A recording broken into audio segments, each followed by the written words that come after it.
Here with, if you could just introduce yourself. I'm Rhianon Gelsomino, co-driver to Travis Pastrana Subaru Motorsport USA.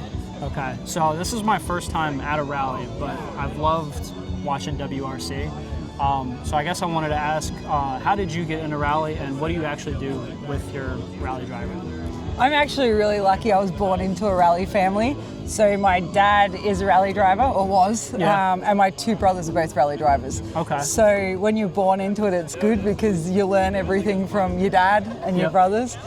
So I started rallying with my brother Nathan, who's 2 years younger than me, and we did maybe 5 rallies together. And then my baby brother, who's like 8 years younger, I've done over 80 rallies with him in like 20 different countries. So I was lucky that right from a young age I was immersed in motorsport, and that's all I ever knew. So my sister doesn't like it. There's 4 kids, 3 of us rally, and my sister doesn't. It's quite funny. There was one time we're all rallying, my 2 brothers and I, and all 3 of us were crashed in one stage, and my mum was like, what are we doing here? So it's always been a family thing, and it's actually been a great way for our family to travel around Australia and then over the world rallying, and it's all about passion, so it's pretty cool.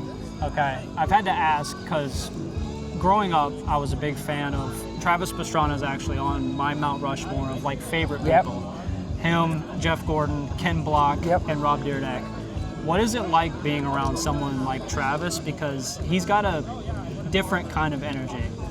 I have that same kind of energy, to be honest. So we just gel really well together. We're both bubbly personalities. I say we're social butterflies. So in all honesty, like I've done over double the amount of rallies Travis has. So when he asked me to be his co-driver, he was like, reteach me everything.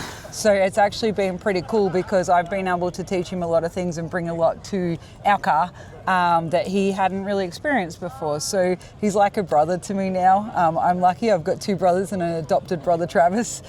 So in all honesty, he's like family, and we have a great time together, and our energy matches each other, which is good. But also I used to be a school teacher, so I'm very good at controlling things and teaching him new things, putting structure into the way we do our recce and structure into having schedules and everything. So that helps him a lot, you know what I mean? He knows exactly where he needs to be all the time, and he just follows my lead. So it's amazing. Yes, Travis is a legend and he's an icon in motorsport. And yeah, for sure, I grew up thinking Travis is so cool as well. And but I do remember when I got the ride, my dad was like, be careful what you wish for. So no, it's been great. We started racing together in 2020, and it's been awesome, and we love racing together, and I can't wait to do more. I think one of the things that like people don't really understand with rally is, yes, the driver is really good, but the pace notes have to be perfect. So what are some skills that you would say are key when it comes to becoming a good co-driver? Yeah, I think one of the biggest things is how people lay their notes out, how they structure their notes. The GoPro recce video is really important these days, so with your timing and stuff like that. So with Travis and I, we've worked on writing really good and precise notes. That really helps the co-driver. No offense if your driver is writing bad notes, it's very hard for the co-driver because they don't know where they are, you know what I mean? So obviously the driver writing good notes, the co-driver structuring them really well, so they're not crowded, they're spread out, they're grouped together when they need to be, so you know how you call them. And then the recce video at double speed allows you to virtually rehearse the stage, practice your timing, practice if there's a confusing section, you can put little things in brackets to make sure it helps you know where you are. So there's a fine art to it. My husband Alex is also a professional co-driver. We have a training school, Oz Rally Pro, and we teach all these things to people, so they then can learn, how they do things in the car that maybe we made mistakes doing, and we can teach them how to do it properly before they make those mistakes. So yes, there is an art, and I think that if you do it well, you do lots of homework, you're good at multitasking, you're organized, you can definitely be a good co-driver. Okay, last question, I'll let you go, because I saw in an interview that they mentioned about being a female in motorsport, and you made a comment about how you put the helmet on like everyone else. Does that moment kind of fade when you get to be a co-driver for Leah Block in her moment as she kind of shapes her own story? Because she's doing amazing things, carrying on her dad's legacy, but also forging her own path. Does that moment, being happy as a female in motorsport, does that moments like that help? I honestly don't think Leah and I think about the sex thing at all, female, male, whatever. Like, we're both there to win, if you know what I mean. Yeah.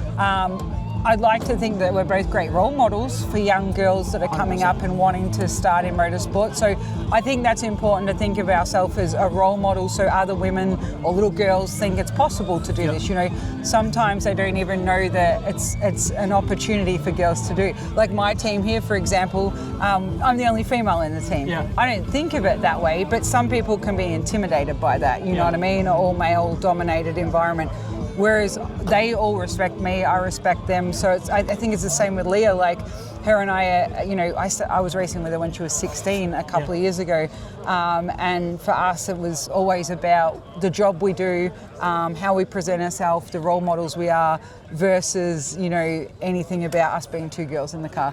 And I think that's the great thing about working with Travis. Like, Travis doesn't care, you know, who you are or what you are. He cares about the person that's the best person for the job. So he gets asked quite frequently, have you got a girl in the car because she's lighter? Yeah. And he's like, no, I have she's Rhianon in the car because she's good. Yeah. You know what I mean? So I think that for any young girl or lady out there who's watching this, like, it's important to know there is no boundary. Like, there's training programs now, there's Dirtfish and there's Oz Rally Pro Hours, there's Texas Dave in Texas, there's Tim O'Neill, there's so many different rally schools that you can go to, and don't set barriers for yourself. Like, reach for the stars, you know what I mean? I say dreams don't work if you don't work, you know what I mean? So if you work hard, you don't make excuses, and you put yourself out there, I think anything is possible for anyone, regardless of female or male. So hopefully we see more girls out here soon. Awesome. Well, thank you so much for your time. Thank you. Thank you for taking the time Lovely to talk meet with me, you. and good luck this weekend. Thank you. Awesome. Y'all take it easy.